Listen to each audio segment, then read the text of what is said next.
The city's defense has become legendary in Ukraine. President Vladimir Zelensky visited the town when it was under horrendous bombardments hours before he flew to Washington to address both houses of the US Congress. And when he did address them, he said that every inch of ground was soaked in blood, but he described it as Fortress Bakhmut. And today, Bakhmut stands has become a rallying cry of Ukraine's resistance. Now, Ukrainian forces defending the Ukrainian city of Bakhmut are facing increasingly strong pressure from Russian forces. That's according to British military intelligence. Let's speak to Jerome Starkey, the Sun's defence editor in Kramatorsk in eastern Ukraine. Jerome, good morning to you. Good morning. Hello. It's looking increasingly perilous in Bakhmut, with routes in and out of the city being dominated by Russian forces, really, with the aim of cutting it off. Just describe what the last 24 hours have been like.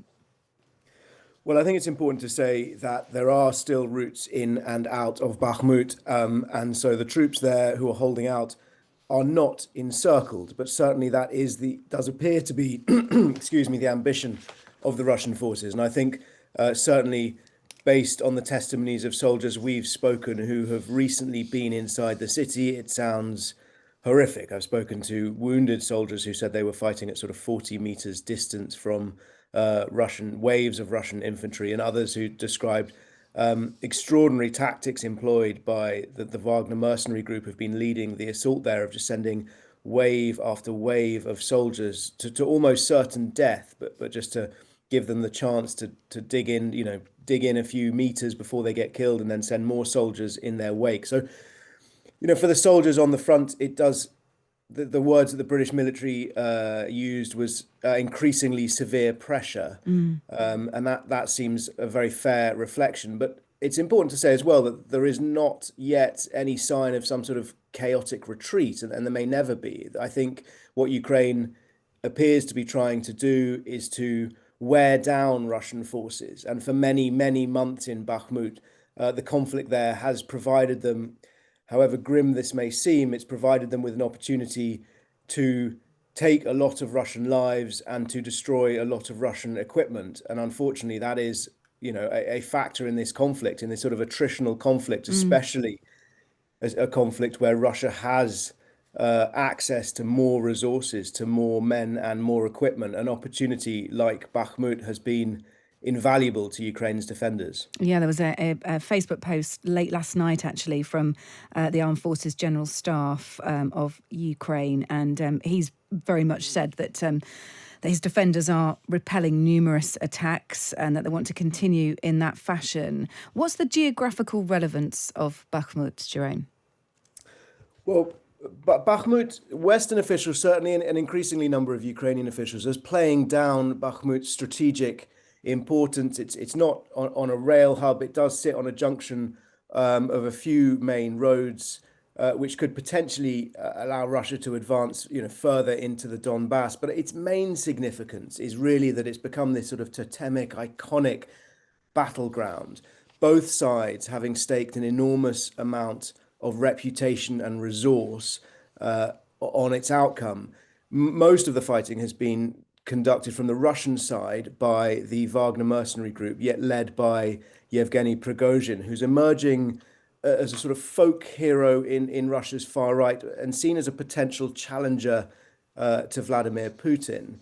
He has repeatedly set himself deadlines to take the city over the last 7 or 8 months, and all of those deadlines have passed unsuccessfully. He's also admitted that his men are getting slaughtered there, and in a sort of rare outburst of anger last week, he posted a photograph showing dozens of dead Wagner fighters collected and sort of dumped in a ditch. And he said that was because Russia's Ministry of Defense was not supplying his men with enough heavy shell artillery ammunition in order to protect their advances. But so on the one hand, he seems to have staked his reputation on taking Bakhmut. On the other hand, the city's defense has become legendary in Ukraine. President Vladimir Zelensky visited the town when it was under horrendous bombardments hours before he flew to Washington to address both houses of the US Congress. And when he did address them, he said that every inch of ground was soaked in blood, but he described it as Fortress Bakhmut. And today, Bakhmut stands has become a rallying cry of Ukraine's resistance.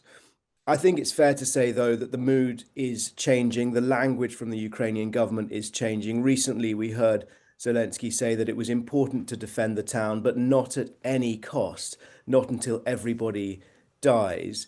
Analysts are talking about Ukraine setting the conditions for a fighting retreat. And certainly, when I've spoken to soldiers, we haven't made it into the town, but when I've spoken to soldiers who are in the frontline positions facing off against the Russian attempt to encircle it, they are unclear.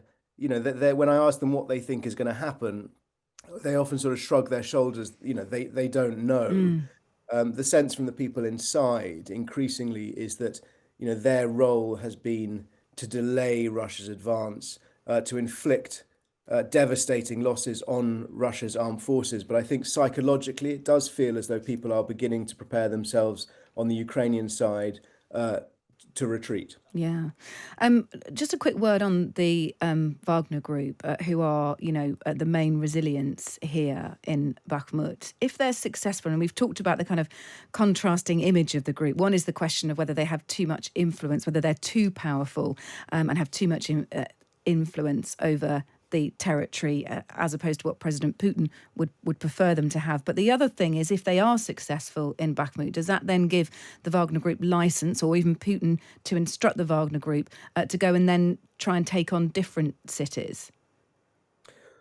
It's a very good question. I mean, I think perhaps the best example of how this has played out in the past was in the town of Soledar, which was captured by Russian forces last year after similarly sort of ferocious fighting. Bakhmut again, Wagner claimed that victory. Prigozhin was very much trying to claim that victory for himself as a triumph for his Wagner forces. But that then ensued, once the town had fallen, that there then ensued sort of competition for credit between Wagner and the Russian military. And whilst it's fair to say in Bakhmut that Wagner has led most of the assault, and certainly it would seem that they have suffered the most of the casualties, Russia's conventional armed forces have also been involved in as well. And so I think, were we to see a Russian victory, or were we to see, I mean, it would really be a Pyrrhic victory given the costs that they have expended in this battle. Were we to see Bakhmut to fall to Russia, then I think we would see a sort of row within the Russian military establishment over who deserved the credit for that victory. Who deserves the victory?